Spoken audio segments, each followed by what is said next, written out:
Pakistan is undergoing one of the most sweeping constitutional overhauls in its history.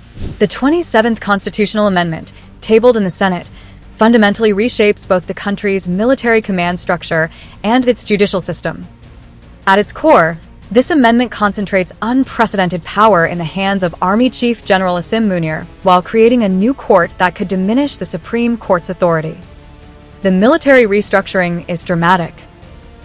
The amendment abolishes the position of Chairman Joint Chiefs of Staff Committee on November 27, 2025, and creates a new role, Chief of Defense Forces. This position will be held by the serving Army Chief, making General Munir the constitutional head of all three armed services: Army, Navy, and Air Force. The amendment also formalizes Munir's Field Marshal rank, which he received in May 2025 following the India-Pakistan conflict. Officers holding 5-star ranks like Field Marshal will retain their uniform, rank, and privileges for life, with constitutional immunities similar to the president. Only Parliament, not the Prime Minister, can revoke such titles. The timing is significant. Pakistani officials say the restructuring was influenced by lessons from the 4-day India-Pakistan confrontation in May 2025, which exposed coordination gaps among Pakistan's armed forces.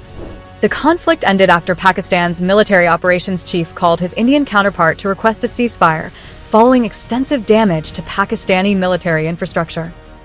Munir becomes only the second field marshal in Pakistan's history to hold the rank while serving as army chief. But the military changes are only half the story.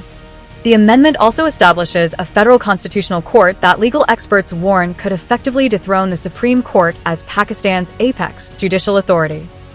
This new court will handle constitutional interpretation and fundamental rights cases, with judges serving until age 68 compared to Supreme Court judges who retire at 65.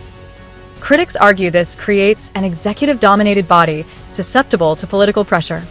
The amendment also grants the government power to transfer judges and revises the distribution of federal revenue among provinces. The political response has been sharply divided. The ruling coalition, which holds the necessary two-thirds majority in parliament, argues these changes modernize command structures and strengthen democratic institutions. The Pakistan People's Party supports the military provisions but opposes any rollback of provincial autonomy. However, the main opposition party, Pakistan Tehreek-e-Insaf, has condemned the bill as an attack on parliament and demanded full disclosure of the draft. Legal experts have warned that the existing constitutional structure faces complete demolition, with one senior counsel saying the Supreme Court risks becoming a Supreme District Court. The amendment represents a fundamental shift in Pakistan's balance of power. It consolidates military authority under a single commander while potentially weakening judicial independence through the new constitutional court.